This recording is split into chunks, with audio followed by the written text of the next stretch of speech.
नमस्कार, आप सभी का स्वागत है नीट शास्त्र के इस ऑनलाइन लर्निंग प्लेटफॉर्म पे। और आज की वीडियो बहुत इंपॉर्टेंट है क्योंकि अभी अभी गवर्नमेंट ने 2023 की एनआईआरएफ रैंकिंग रिलीज कर दी है डिफरेंट डिफरेंट सेगमेंट्स के। मतलब गवर्नमेंट हर साल कई सारी क्राइटेरिया के बेसिस पे ये बताती है कि देश के तमाम इंस्टीट्यूट्स में से कौन किसकी कौन रैंक पे है। उसमें बहुत सारे क्राइटेरिया होते हैं। मेजरली जो क्राइटेरिया को ध्यान में रखा जाता है गवर्नमेंट ऑफिशियल्स बताते हुए, वो रिसर्च और डेवलपमेंट्स को रखा जाता है। ठीक है, तो हम आपको बताएंगे कि गवर्नमेंट ने किसको टॉप पे रखा है, कौन हमारे देश के टॉप मेडिकल कॉलेजेस हैं, और क्या आपको जब काउंसलिंग कराना है तो यही लिस्ट इसी सीक्वेंस के अकॉर्डिंग यूज करना है, या जो आप कट ऑफ देखते हो कि जो जिसका कट ऑफ ऊपर है उसको ऊपर रखना है, या क्या क्राइटेरिया को आपको चूज किया जाना चाहिए, इसका ध्यान देंगे।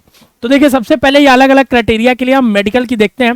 तो मेडिकल में देखिए, अगर हम बात करेंगे तो हमेशा से आपको पता है all India institute of medical science Delhi top पे रहा है। ठीक है ना, ये पूरी रिसर्च पूरी लिस्ट है आपकी हर एक कॉलेजेस की। ठीक है ना, एनआईआरएफ की कितने रैंक पे कौन है। ठीक है, दूसरे पे पीजीआई आपका चंडीगढ़ है।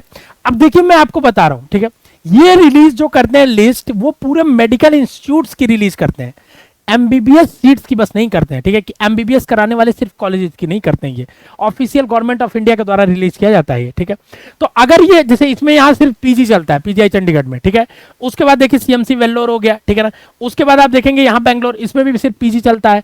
तो आप यूजी के कोर्सेज में क्या यही प्रेफरेंस हमको फॉलो करना चाहिए? तो नहीं, बिल्कुल भी नहीं।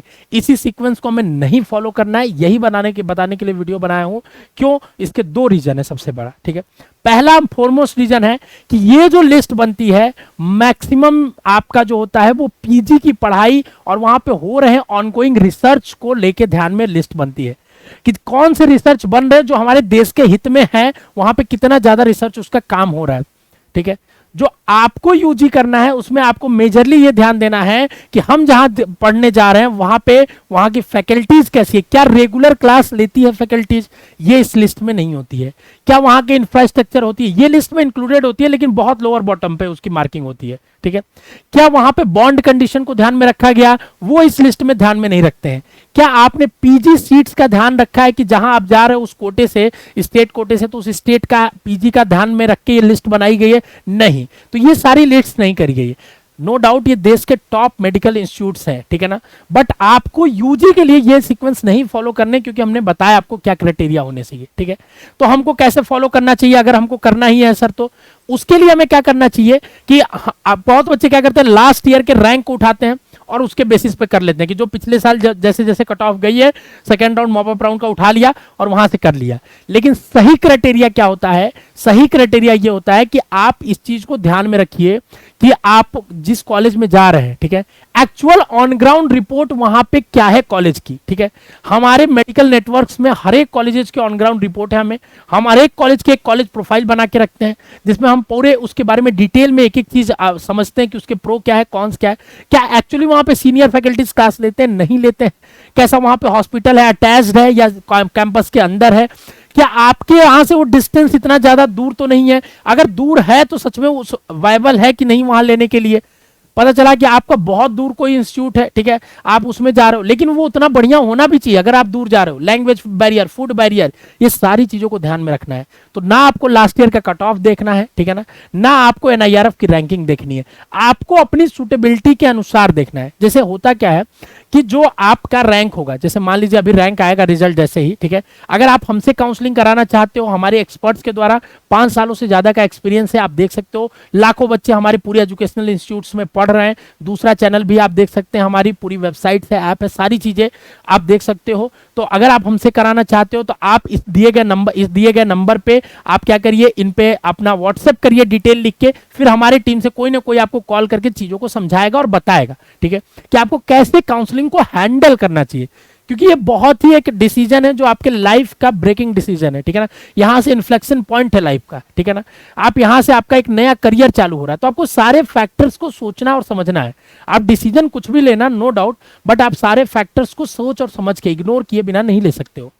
अगर आपकी 10,000 रैंक पे अगर आ रही है मान लीजिए कल को, ठीक है, जब रिजल्ट आएगा तो आपकी एक रेंज ऑफ कॉलेजेस बनते हैं कि इन स्टेट्स में ये कॉलेजेस आपके पॉसिबिलिटीज है। अब उन कॉलेजेस के बारे में एक एक चीज आपको समझना पड़ता है, ठीक है। अभी आपके पास पूरा एम्पल अमाउंट ऑफ टाइम है, अगर आप अभी ज्वाइन करते हो तो हम आपको बता देंगे ये रेंज है कॉलेजेस की, उनमें आप पूरी स्टडी कर लेंगे, तो उन कॉलेजेस की एक प्रेफरेंस ऑर्डर हम बना लेते हैं और वो प्रेफरेंस हम डालते हैं जो आपका ऑफिशियल काउंसलिंग में होता है। दूसरा हमारा सेगमेंट होता है प्रोसेस का। काउंसलिंग प्रोसेस आपको पूरा डिटेल में समझाएंगे ताकि आपसे कहीं भी गलती ना हो, कि ऐसा कई बार बच्चे गलती कर देते हैं, नेक्स्ट राउंड के लिए एलिजिबल ही नहीं होते हैं, सिक्योरिटी मनी का फॉरफीचर हो जाता है। ये सारे रूल्स को इतने अच्छे से समझेंगे कि आपके लिए हमेशा मैक्सिमम ऑप्शन ओपन रहे, ठीक है। तो आप इस नंबर पे व्हाट्सएप कर सकते हो। इस नंबर पे अपना जैसे डिटेल लिखा है ये सारा डिटेल लिख के आप जब व्हाट्सएप करेंगे तो आपको हमारी टीम से कोई ना कोई कांटेक्ट करेगा और फिर आपको सही गाइडेंस देगा, ठीक है बच्चों। पहली बार आपको कंसल्टेशन जो हमारी टीम से मिलेगी वो कंप्लीटली फ्री है। उसके बाद हमारे पेड काउंसलिंग के चार्जेस हैं जो आपको पर्सनलाइज्ड काउंसलिंग देते हैं, मतलब आपको एक पर्सनल मेंटर अलॉट किया जाता है, ठीक है, जैसे ही आप पेमेंट करते हो, और उस पर्सनल मेंटर से आप थ्रू आउट द काउंसलिंग कभी भी व्हाट्सएप से बातें कर सकते हो, कॉल कनेक्ट कर सकते हो, नीडेड पड़ी तो आप वीडियो कॉल्स, जूम सेशंस भी ले सकते हो, ठीक है। तो अब हम बात करते हैं कि क्या आपको ये हमें पता चल गया जो एनआईआरएफ की रैंकिंग है ये पूरी, ठीक है ना, आपको ये लिस्ट वेबसाइट पे मिल जाएगी, जाके आप देख सकते हैं, ठीक है ना, कि 50 कॉलेजेस की जो रैंकिंग है ये 50 की 50 कॉलेजेस आपको दिख जाएंगे। इस कॉलेजेस की रैंकिंग को आपको ध्यान नहीं देना है, बहुत सारे इंस्टीट्यूट तो इसमें सिर्फ पीजी के ही इंस्टीट्यूट हैं, ठीक है। आपको ध्यान देना है अपनी प्रेफरेंस के अकॉर्डिंग लिस्ट का, ठीक है।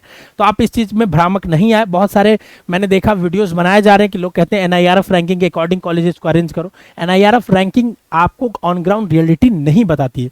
मैं गवर्नमेंट को क्रिटिसाइज नहीं कर रहा हूं, उनके अपने पैरामीटर्स हैं सोचने के। हम as a student, as a counsellors, as a teacher, parent, guardian, हम अलग तरीके से सोचते हैं, ठीक है। तो दोनों के थॉट प्रोसेस में थोड़ा डिफरेंट है, इस वजह से लिस्ट डिफरेंट है, ठीक है। और हर एक बच्चे की इसीलिए लिस्ट डिफरेंट हो जाती है क्योंकि हर एक बच्चे के लिए कंडीशंस अलग है। तो अगर आप चाहते हैं काउंसलिंग कराना तो आप दिए गए नंबर पे व्हाट्सएप कर दीजिए, हमारी टीम से कोई ना कोई कॉल करेगा, ठीक है। और बाकी जानकारी के लिए चैनल को सब्सक्राइब करके रखें क्योंकि लेटेस्ट अपडेट सारी काउंसलिंग की सारे प्रोसेस को डिटेल में समझाना आने वाले समय में आपके लिए बहुत ढेर सारा सरप्राइजेस है जो आपको बहुत काउंसलिंग को सिंप्लीफाइड करके रख देगा, ठीक है। स्वस्थ रहिए, मस्त रहिए, ऑल द बेस्ट।